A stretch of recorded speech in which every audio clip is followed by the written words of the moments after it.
And Soniqs Imperative are gearing themselves up here for round number 1 in Group A here as Mist Tyrannocyte gets ready. Yeah, so what kind of specs do you think could be doing the most damage in this short window? Of course, Venthyr Moonkin, if it's fully ramped up with that Ravenous Frenzy buff, is going to be incredibly high DPS. But there might be some. Oh, a Hunter. Oh, and a very interesting. So no Moonkins at all. A Protection Warrior has entered the chat as well here for Evolving. Wow, these comps. This is so sweet. We have the Prot Warrior and the Windwalker also on Evolving. This is a full physical damage comp that Evolving has, so they are going to benefit so much from both Battle Shout and Mystic Touch, whereas Soniqs Imperative are taking it entirely a different direction. They are going with a magic damage heavy comp, so they have that Chaos Brand from their Vengeance Demon Hunter, and then they've got a Frost Mage and a Shadow Priest that will be benefiting from that and doing their damage. So these are two incredibly different comps that are, that informs all of these different choices around the support classes they're bringing. Yeah, and both of them pulling that first Tormentor mob on top of this incredibly huge pull that we're seeing from both of the teams. Evolving definitely dealing with this a little bit quicker. And yeah, I mean, the Hunter is really surprising to me. Vusi and that Hunter, Kiri and Hunter. Wow. What do you think that is for? Do you think it's mainly because of the pet pulling stuff through the walls in the maze, possibly? Yeah, I think that's a huge type of value that you do get out of a Hunter. Kyrian Hunter is also just incredibly frequent burst windows, right? Every minute you're doing huge damage, and that can be really good in this dungeon, right? You have a nice burst window on the first boss, and you get to press it on basically every pull, which, in the maze, you're often kind of on these medium-sized pulls that are more frequent rather than like a massive pull and then some time to chill. So something like a 1-minute class, this is a good dungeon for it. Yeah, definitely is. And now we can see the Bloodlust still being held by Evolving here. And it looks like they did skip that Frost Tormented mob there. You can see it in the corner. That is usually something you skip in this dungeon. It's not really necessary because it does give a defensive power. And it's pretty easy to skip unless you just move the boss into it or something. So I think that's a Tormented mob we're going to be seeing skipped a lot for those teams. Evolving dropping pretty low as it takes them quite a while to get Droman down here to trigger that first phase. And everyone's taking a lot of damage here. Yeah, they did so much cleave to Ingram Malik here, but I think they actually cleaved a little bit too hard because it's inefficient to get to that Embrace Darkness cast as they've done here. They are going to be able to break out though, and they're now starting damage into the boss. You can see the Resonating Arrow comes down, all of the cooldowns being deployed here. Actually, not all of them. Some of them were used earlier. Let's see how much they can get done here. I think they might just be committing to a 2-phase.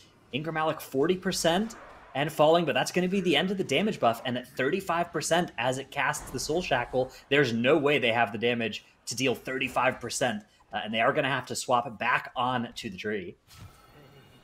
Yeah, this was definitely intended by them, as you can see with their Bloodlust usage, because they didn't use Bloodlust on the Droman initially. They immediately popped it as soon as the phase starts.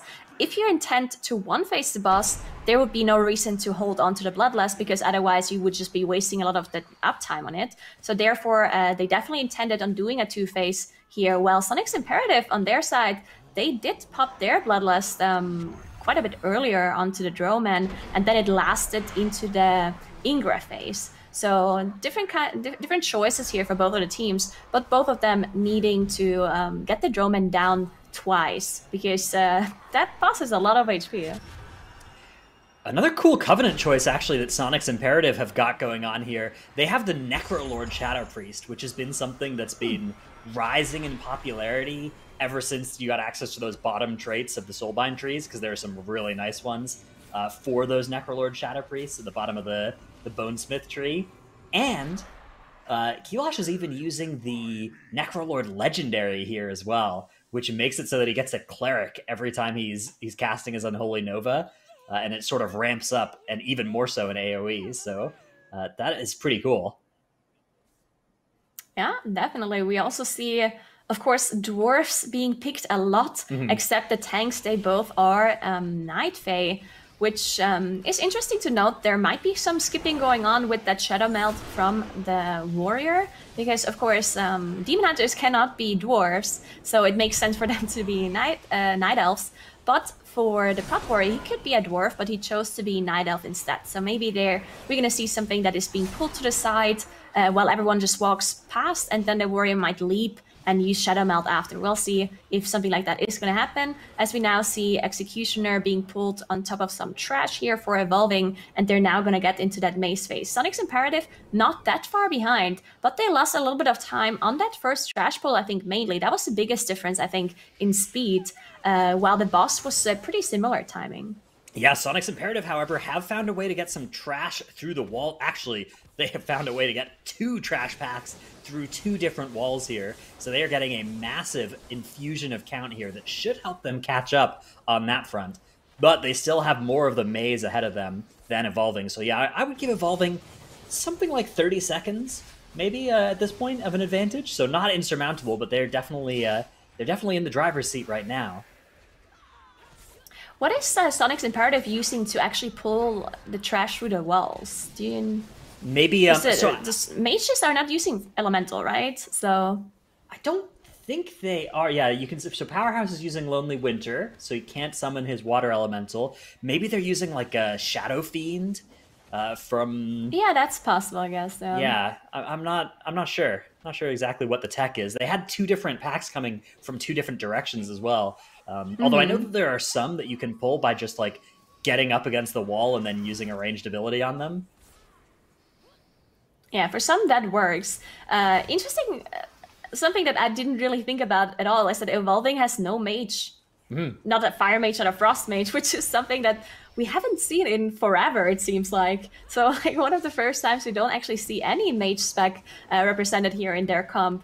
And you'll see a pretty big difference, I would say, in damage between the Hunter and the Mage. As you can see right now, of course, the Kirin Hunter are not going to be able to dish out the same amount of damage that a Frost Mage can do on their side. So it definitely has to be worth it for them for whatever reason they brought the Hunter, right? Whatever their intention was behind maybe pulling stuff through walls or having misdirect or whatever the reasoning behind it is, has to be like paying off for them eventually, because from the pure damage output, I'm pretty certain Soniqs Imperative is going to have more DPS with the Frost Mage and then also with the PI and actually he's not even playing Night Fae, right? So he doesn't have that damage reduction and that cooldown reduction on the Shadow Priest. Mm-hmm.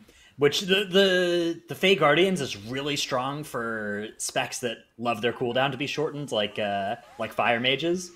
A little bit less important for Frost Mages, who basically have their Icy Veins just kind of permanently up in a as long as you're pulling enough stuff. Wow, both teams have started fighting the Gorge Gullet here at basically the same time, but look at Soniqs Imperative. Look at Kilosh's damage there on that Shadow Priest. He is doing 3 times the damage of any member of Evolving right now. He is just blasting single target on that Shadow Priest, whereas Evolving, you know, they're pulling through walls instead here, so they are getting some extra AoE that will soon be done. It looks like they were saving some cooldowns for that moment. Yeah, and then one more thing to note about the maze here in Season 2 is that in Season 1, we actually had a fixed maze every time, so they knew exactly where the exit is going to be. But in this season, we actually have a randomized maze, but it's the same for both of the teams. But they still have to figure out where to go. That's why you can see those markers being put down on Evolving side. So they actually have to go and look, probably the healer that is going around and checking where to go. All right, I have received the tech for how Soniqs Imperative are pulling through the walls here. This is a nice one. Okay, so it is actually their tank who is doing it, utilizing a trinket from the Tazavesh, the new mega dungeon. It's called Codex of the First Technique, and it says when you take damage, you have a chance to unleash the first technique, reflecting incoming damage, and the reflected damage is dealt to whatever you're targeting.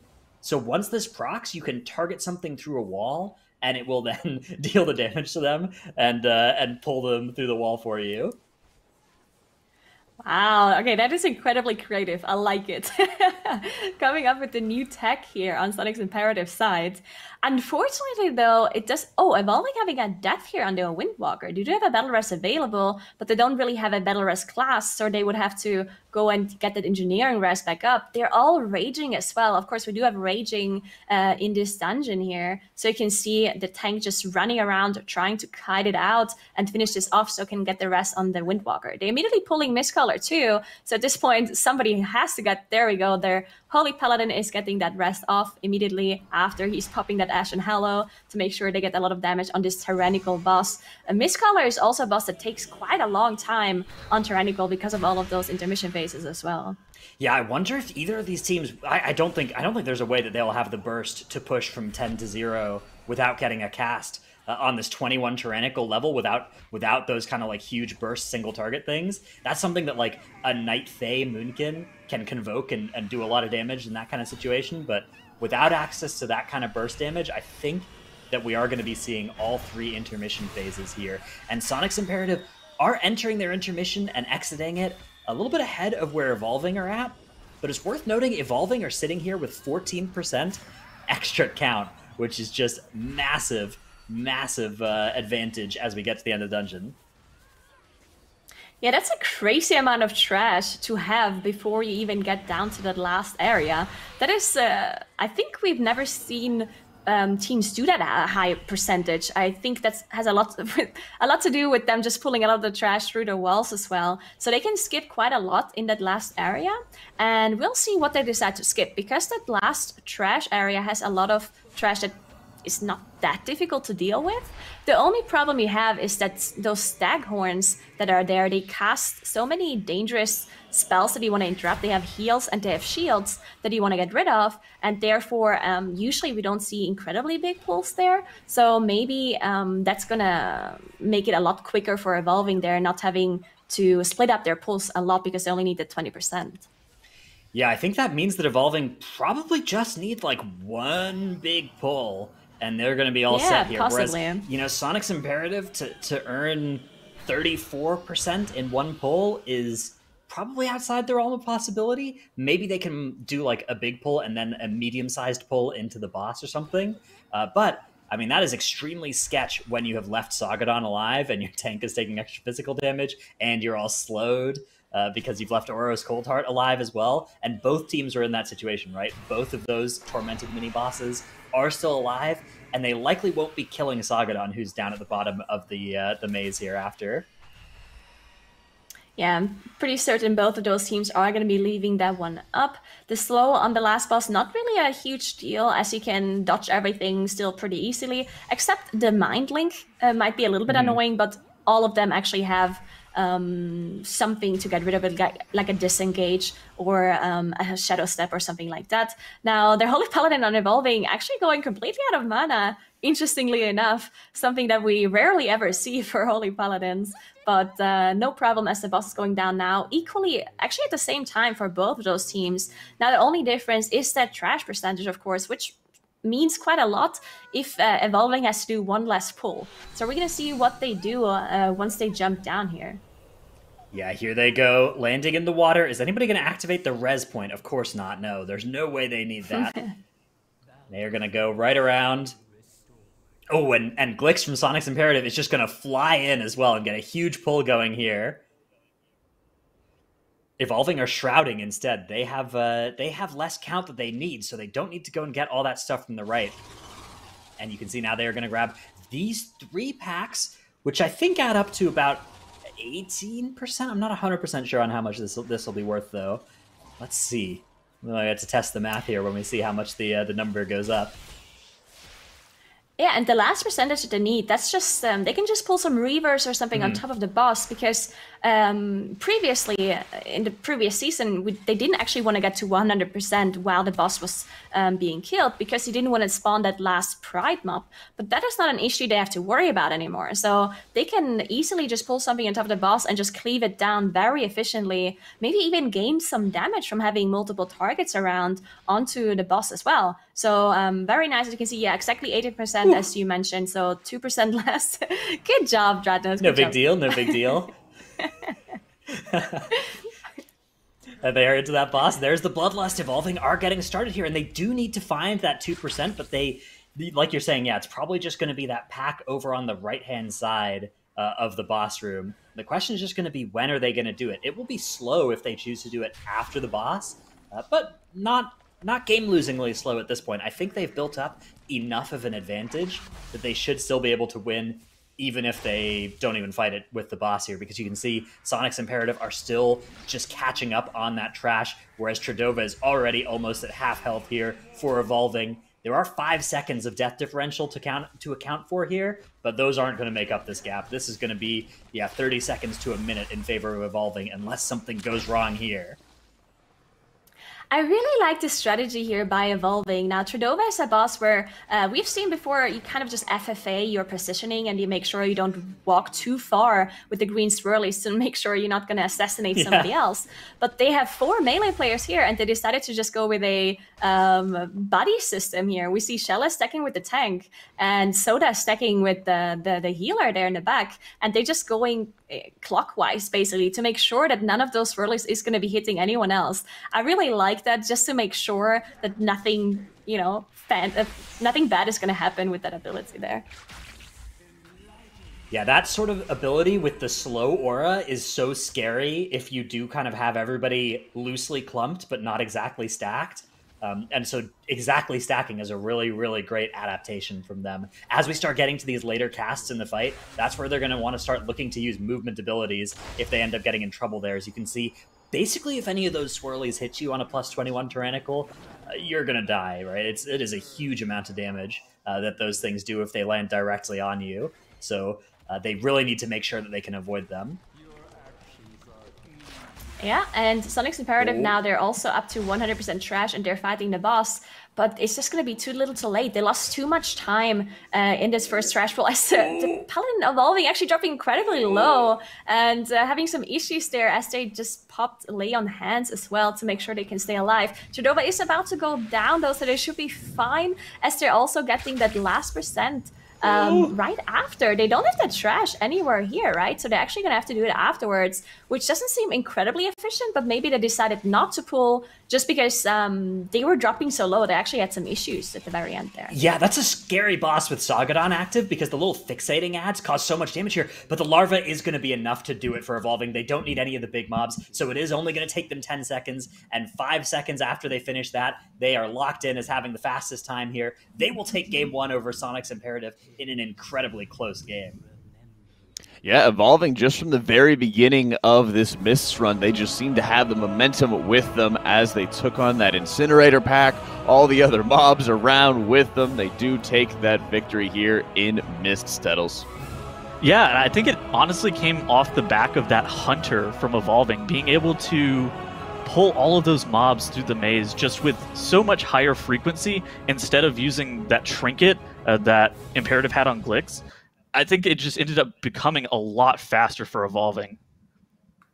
Yeah, and that sort of consistency where you're not waiting on mobs to be able to hit you as you're trying to make sure that you're also surviving. It's a lot of different things you're kind of stretching your tank to be able to do as well there. So big congrats as well to Evolving, and it's going to kind of keep us looking at the next series, but pretty equal there on the interrupts as well, Dratnos. Yeah, you could see the tanks really throwing their teams onto their backs here and just carrying the interrupt department. That's, the tough work of being a tank in one of these dungeons. You just have to do everything. Jack, your he lost with 2. Oh my goodness! Yeah, we're gonna have to be talking about that one later. We should okay. thank him for those 2, right? Those are bonus 2. Not even to be expected. So, what do you guys actually think of the Shadow Priest pick here from Soniqs? Like, what do you think the reasoning is behind that? If they're not playing Night Fae for like a Fire Mage, I don't think that it did really well. Like, it's very good boss damage, but I don't think it did very well in the very first pull. I think that first pull took them forever, and he was around equal with the Holy Paladin as the pull was ending and everything. And like that pull lasted a long time, so I feel like I liked it later on throughout the dungeon, but like early on it just seemed like it wasn't really doing enough, or maybe he was getting just quaked or volcanicked or something along those lines that were just messing him up throughout there. Yeah, the alternative is like if they're able to one phase the boss somehow with the Shadow Priest, then the addition of that Shadow Priest would be really good. But with how it played out, I think I have to agree that that first pull just cost them a lot of time, and then the subsequent pulls in the maze, just having the advantage of that hunter, it really did start to look like it was a lot better down the stretch. Yeah, let's start talking as well about some of those pulls that you have for us, Tettles. Yeah, so the first pull that you guys identified as something that was really interesting from Evolving, they ended up pulling Arcoleth straight into this. They are running that Prot Warrior, and this pack gets blown up so incredibly fast. They're doing a really good job, too. Since they only have one range, you do see that Hunter baiting the Arcoleth puddles just pretty far out. Then Imperative starts to... they start clawing back after the first boss. They're doing pretty large pulls. I didn't realize how they were getting these mobs through the wall at the beginning until I did understand that it was that trinket. So at this point in the dungeon, Imperative starts clawing it back, but throughout the whole entire maze, we did see Evolving start to just continuously pull more and more trash. They weren't limited by any trinkets or any tank having to do anything. It was just the hunter misdirecting and sending that pet in, and that kind of sealed the fate for Imperative, whereas Evolving just had very minimal mistakes, and they were super well prepared. I watched their time trial practice a lot, and they feel like one of those teams that, while yes, they are the 12th seed, they feel like they have a lot more upper bound potential, and that they weren't able to put as much practice time as they could have into their time trial runs. And I suspect that this could be a team that looks to upset later on in this weekend. Yeah, it's one thing when you have to look at how well a team does in just 2 dungeons that everybody's going to be practicing for, everybody knows about, but then you got to go into the tournament play here in Agura, and then it's about the depth of how well you know these dungeons. Can you stretch into those 3-game series if you need to? Yeah, that is something that we've seen some teams when they had their first appearance in MDI. They would maybe not perform that well, have some issues here and there, but it eventually just, you grow into it, right? Like you just need more experience and have more of this tournament play. But it's just so different when you play off tournament, when you just, game with your buddy, when you're practicing. The whole vibe is just going to be different, and there's really nothing on the line while you practice. So all of a sudden getting into this environment where every small mistake can cost you the match, that's going to be nerve-wracking for those teams, of course. And that's something you just need to get used to. Yeah, and that's one thing that, having some veteran leadership and some veteran players on your team, Dratnos, like having Shella there, for example, and, as well, Glix for Soniqs Imperative, having those people who've been around, who know what's going on, who have that sort of competitive experience already with something like MDI goes a long way. Yeah, I mean, it's huge, right? This is an extremely different environment than just regular keys that you would do on the live servers, and having somebody to help guide you through those differences is vital. I mean, even just this experience of going from one dungeon to another dungeon with different affixes is such a jarring experience that you just have to get used to. And it's something that is one of the hardest parts about playing on a tournament realm. And practicing that well, being able to do it well in tournament is actually one of the secret strengths of these players. As we move in to the second dungeon of the series, Tyrannical 22 Halls of Atonement, with a little bit of Spiteful and Necrotic to top things off. Yes.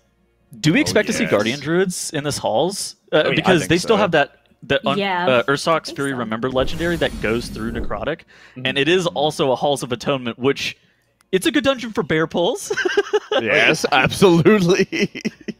Just being able to see the bear taking 0 dam and just having 80, 90 stacks of Necrotic on them is just so great to see. Yeah, even though in Season 1 we saw some teams try the Guardian Druid in the first couple of halls, and then they switched away from it because they basically said if you don't need the Guardian Druid for survivability, like if another tank is going to be able to do the same pulls, then you would rather bring another tank because they provide the magic damage buff, for example, from the Demon Hunter, or maybe the Shout from the Warrior. So we'll see if they choose to go for that survivability maybe, or if they just decide to go for that damage buff instead. Yeah, we'll be looking in, and I know a lot of other teams as well, Dratnos, are going to be kind of watching what Group A is going to be doing, because Group B, Group C, they have a lot of time ahead of them to prepare, and while, Group B is just now learning, what dungeons that they need to be preparing for, Group C's got a lot of time, and this is where they can kind of start fleshing out some of their ideas as to what is possible and what they can get away with and what they can skip. I mean, Halls of Atonement, for example, Lord Chamberlain's usually a pretty easy boss. Yes, but you know that the beauty of this season is that the easier the last boss is by default, the more auras you stack onto it to make it up to that level of really hard difficulty, right? Because, you know, if there's ever any easy part of an MDI strategy, that just means that you're not being ambitious enough, right? That means that you need to be doing something bigger in order to compete with a team like Perplexed or Echo or Ambition or Complexity, right? Some of these top teams that are just like, they're gonna be able to do the hard pulls and do them fast, so you need to be able to as well. And no question here, as Evolving is up 1 right now, as game number 2 is getting ready. Soniqs Imperative is going to be able to need to take this one, otherwise they get dropped down to the lower bracket. So let's see what they all have in store for us. We've been seeing different comps all the time. We haven't really seen that double mage yet either, Tettles, so a couple things to start looking for. Yeah, Frost Mage would be really good inside of a Halls of Atonement on Necrotic, and then that calls into question, is the Fire Mage also a really good choice here? Oh. It looks like neither of these teams are going with that, but we do have that Warlock from Shelly. Yes, this is something I was hoping to see as well. This is a fantastic Affliction Warlock dungeon, but Shelly's not even playing Affliction, he's playing Destruction. Oh yes, alright, let's see what this looks like. Yeah, no bears whatsoever. Both teams on those Demon Hunters, and they're going to have to kite fairly soon here, perhaps. Oh, here comes these big pulls. Wow, what is going on here for Evolving? Oh, Alex is taking so much damage. Oh. Okay, there we go. He did manage to recover a little, but you can see the seed already being procced here for Soniqs Imperative Mage, who is playing Frost Mage. And look at the amount of damage Shella is doing on this Distraction Warlock, just completely annihilating his pack. 200K? Going up to 200k DPS! Oh my god, this is incredible. I don't know what he's doing, but he is just completely destroying this pack. He's done so much damage that it has bled over to the Soniqs Imperative dungeon and has started dealing damage to their players as well. Started killing some of them off just from across the server here. That is just insane what Shella has been able to make happen here. I believe the culprit we're looking at is Reign of Chaos and Inferno here. And so when he has both of those talents active on his Infernal, he's just going to be spamming these Rains of Fire that are also dropping more Infernals on the pack and just dealing an incredible amount of damage. Yeah, and then he's also playing the Legendary that is basically reducing the cooldown of his Infernal to make sure it's on a shorter cooldown. And you can see it's already up again if you look at the cooldowns underneath his player carried in the party frame. You can see, there we go, another Infernal being propped here, and if he gets a lot of procs, we might just see another huge DPS coming out of Shella. And yeah, there's already insane. 2 Infernals hitting the thing there. Yeah, there we go. Look at those Infernals just falling from the sky, annihilating this pack. And of course, Lucy also doing a little bit of damage. He's actually playing Venthyr on this Frost Mage here. Yeah, so Venthyr Frost is the ideal Frost Mage spec for single target damage. You do give up a little bit of AoE value, but honestly not that much if you're able to get your Icy Veins fully recovered just without needing any of that Night Fae Covenant ability, which I think in this dungeon you probably are. So it's kind of a cool choice that I think is going to make a lot of sense here. And I like to see it. Also, you get that huge haste from Nadia, one of the best soulbinds in the game, actually, the first Venthyr one. Yeah, on the other hand, Soniqs Imperative Powerhouse here on the Frost Mage still choosing to play Night Fae. So interesting choice here, different covenants for the Frost Mages, as well as both of the Shadow Priests are playing Necrolord. So no Night Fae here either. They don't need that Fate Transfusion for any of those specs. Even though I would think that it might be really good for the Destruction Warlock. Maybe. But maybe the cooldown on Infernal is already so low that you don't necessarily need it. They probably know the best themselves, right? I'm sure they try. I'm sure when you do a pull with Shella and he does 200k without a power infusion, you check to see what happens if you give him power infusion. Yeah. Oh my goodness. All right. Well, Evolving have gotten to 60% count already with just 2 pulls in the dungeon. They are on those beautiful fox mounts from the from the Legion mission table once you found that quest in Suramar. Great, great choice there by the Evolving gang, as they are now getting ready to go into Alkius. Here we go. A little bit of a pack being pulled here, not too huge, but this should be enough. As you can see, yeah, Shelley is going to drop the Infernal, and this should help him get even more Infernal resets and extra drops here. Yeah, I mean, I haven't even thought about destruction in this specific dungeon here, but it makes so much sense on how you can pull this dungeon, especially without Pride, right? Pride was something that was pretty bad for destruction warlocks because they want to get those cooldown reductions on their Infernal. They want to get, they want to spend that Rain of Fire, right? So having the Pride mobs basically not allowing you to do that was pretty bad for them. But now without that affix being a thing anymore, you can do whatever you want in this dungeon. You can pull whatever you want on top of bosses. You can just spam those Infernals, spam that Rain of Fire, and you can see just how awesome it is as well. And another thing to note is that not having a melee player, except of course the tank and the healer, is really good for the Spiteful affix too, because none of the damage dealers have to worry about that at all. They can just stand at range and keep casting, while on the other side you can see the Rogue possibly having to go out of melee rage once in a while to be able to not die to those Spiteful Shades. Yeah, Spiteful is, those things will hunt you down in this dungeon. There's so much other frontals and stuff that you have to be worried about as well, particularly on this boss fight, right? If you're anywhere near the tank, there's just going to be so much stuff aimed at you. So Evolving with this full ranged comp actually do have a nice extra amount of brain globals that they get due to not having to be in melee. Yeah, Soniqs unfortunately having quite a lot of issues on this pack, and the mage even just fell down. I thought they were resetting, but then the tank was still incumbent, so I'm not sure if there was some miscommunication or if the mage just unfortunately walked off the platform, but they definitely have some issues here. Up to 14 deaths at this point.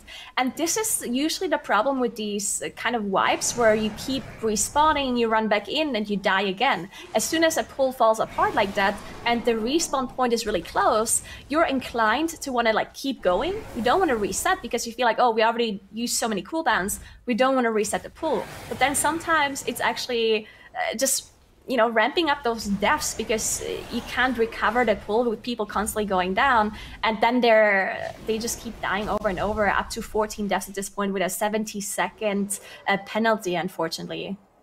Yeah, this is going to be really, really tough for Soniqs Imperative to overcome, as Evolving have already killed their boss, and they will now be invising to the second boss as well. They don't need any more trash from this part of the dungeon. 80% is enough. They will get the rest they need from the end of the dungeon here. And actually, I think we may even get to see...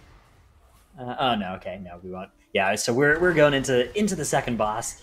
They are going to get right started here. No Bloodlust is going to be available. This is generally the scariest boss in the dungeon in a Tyrannical setting, in my experience. And on 22 Tyrannical, it's actually, you know, without Bloodlust, this could be pretty rough for them. So they do need to make sure that they execute this fight well. Yeah, and then... I mean, they do have the Shadow Priest who does a lot of single target damage, and Frost Mage also really good as well. But Destro Warlock definitely not the spec to shine on a single target boss like that if you don't have your single target spec and your single target legendary going in here. So we're probably going to see Shadowlands not doing as much damage. I'm not sure if it's going to be dropping the Infernal here. It's going to be coming up in a couple of seconds. That would be a decent amount of damage that you can put in here. Or he might also just decide to save it if they decide to do a big pull on top of the next boss, which is something we've seen before in Season 1. Yeah, I think that's likely to be something they'll do, so I think Scheller will only use cooldowns here if he knows he can get them back. He is going to drop the Infernal, however. I think he can probably get that back in time, though. Yeah, it might be possible that he gets it back, especially since, you know, you also have those Stone Fiends that are spawning that your Rain of Fire can hit as well. So very possible that he can get it back, as this is tyrannical and at 22 key as well. So the bosses have a lot of HP, so it's very possible that he can get it back. And yeah, other than that, for this boss specifically, none of the affixes are really bad here, except of course Necrotic. Which can be a problem for the tank, especially when those Stone Fiends spawn. But it looks like Alex doesn't have a problem at all, and he seems to be totally fine. Shella actually got hit there by the stomp from the boss. However, as he's a Warlock, he has the access to the talent Dark Pact, which is one of the best defensive talents in the game. It's a 1-minute cooldown, that gives you a shield for 250% of your health, plus a bonus based on your spell power at the low cost of 20% of your current health. So if you use that, you basically, I mean, you're basically going to give yourself a shield for multiple health bars, depending on what your health bar was at when you pressed it. Yeah, and he's also playing Dwarf, which means that he could actually just get rid of that bleed effect that you also get applied to you if you get hit by that leap. And I think he was just a little bit unlucky because he had used his demonic circle for the first leap, and then on the second one, he just didn't have it ready, and then he got a third one. Thankfully, then the circle was back up. But yeah, a little bit unfortunate here with the targeting. But they're now done with the boss, and they're going to be moving on. Looks like they're pulling the Ruth first, maybe even... Okay, so the Ashen is being popped. That makes me believe they are pulling something on top here. Possibly. Or were they just dealing with this mob by itself and then pulling trash on top of the next boss? It definitely looks a little bit inefficient to just be pulling one singular Tormented mob here, though. Yeah, this is a scary Tormented mob, though, and if you want to... It is scary, yeah. You know, if you're going to pull the next 2 packs with the next boss anyways, you know, doing like 5 of them with one mob and 4 with the boss versus just doing the mob by itself and then doing 9 with the boss. Either way, it's 2 pulls, right? True, yeah. The Ashen Hallow here does kind of, at face value, appear to be a little bit weird, but if there are 4 minutes left in the dungeon and you're going to get another one, maybe you just need to press it right now so that you do get another one in the dungeon. I think that's probably the most likely reason for the Hollow there. Yeah, that actually makes a lot of sense. He probably does get it back up then at the very end with the Bloodlust as well. Unless he decides to use it for this pull. Oh, so we see a gateway pull actually here coming in by evolving. That is something... a lot of gateway strategies are actually pretty nice, but we never really saw them in the MDI because Warlock was never really played or viable. But now seeing some of those gateway pulls is really interesting. And there we go, they're just gathering up all of this trash here with the Houndmasters as well. And the Gargoyles that are going to be mind-controlled in a second by one of the Venthyr players. And huge damage going to be coming out by Shella just in a moment as he's ramping up his Infernal damage. Yeah, Shella is just going to ascend here on this AoE, but will it be in time before they get to all of these things just killed already? Yeah. This is one of those spots where as a DPS player, you're kind of hoping somebody else messes up their damage so you get to just keep AoEing for a little while longer. And there, looks like none of them are going to be able to do that though, as almost all the trash is down. It actually did need to die soon as well, because you can see they are starting to run out of defensive options. One of the downsides of playing Demon Hunter in a necrotic dungeon is you also don't get to play dwarf, right? So you can't stone form off your bleed, but what you can do is have it bopped off by the paladin if necessary. Looks like it wasn't actually used here. It looks like Lay on Hands was the ability that gave forbearance that was used on this pull, though. Yeah, interesting to see that that was used. Maybe he didn't have any stacks, and immediately, maybe as soon as the stacks dropped, he just wanted to heal him up to make sure that he's safe. And yeah, I mean, this boss also, this is one of the easiest bosses, I think, in all of the dungeons in Shadowlands on Tyrannical, because a lot of the abilities of this boss don't do a lot of damage, and they can be kicked as well. So the only thing that does a lot of AoE damage is those ghosts that fixate you, that he can just kite into this lantern. And that's why we always also see those huge pulls into the boss as well, because it's just totally possible as long as you don't mess up your interrupts. That is something that needs to be coordinated though, because if one of those one of the volleys goes through from the boss on top of maybe another cast from a trash mob going through, then it can be a lot of damage on the group. But it looked like the trash was dealt with so quickly with that Frost Mage damage and the Destro damage that they didn't have to worry about that too much. With their limited interrupts as well, right? Because they're not playing a melee, so they don't have too many interrupts. Yeah, they do have, Shella does have his Fell Hunter out, so that is an interrupt. He's not playing something like an Imp, although it is worth noting that one of the other huge advantages of the Warlock is they can swap to the Imp. A lot of the bosses this expansion are designed to have like 2 dispels go out, the healer dispels one person and heals the other person. With a Warlock in your group, they just have their Imp out and you can just dispel both. The Imp just dispels somebody every time, and that is a huge extra benefit of the Warlock class.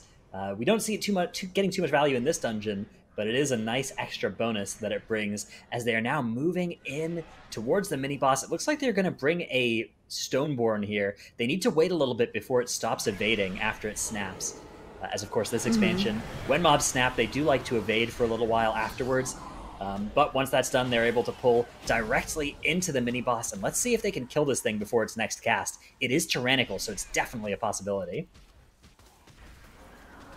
Yeah, so interesting. It looks like they're not mind controlling the Stoneborn just yet. I'm not sure if they maybe messed up the mind control and got it into and were using it into the evade, or if they're doing this intentionally, trying to maybe save it for the last boss. There we go. It's now mind control. No, it's still not mind control. Yeah, so it's possible that they're just saving it for the boss. I think that's exactly what they are going to do here, and that actually makes quite a bit of sense. You know, the boss, it saves you quite a bit of time to have that Stoneborn there. You also get a nice damage reduction from the Stoneborn, which can help cancel out the physical damage taken increase and the healing reduction. Although, now that we mentioned that, it does look like they're actually just killing it. So yeah, maybe somehow they weren't able to mind control it. Maybe they did, like, I actually don't know what happens if you try and cast into the evade, but maybe that makes it so that you can't MC it anymore. So yeah, they actually weren't able to recast it, and they ended up having to just kill a gargoyle for no extra count that they needed. That's a little bit of a blunder. You know what? I don't think it's going to cost them here, as they are getting started on the last boss with 100% of their count. And so they are 2 bosses, 20%, and 2 minutes of death differential ahead of Soniqs Imperative here. I think they're probably going to be just fine. Yeah, so you can actually also see a Spiteful Shade here being banished by Shelle.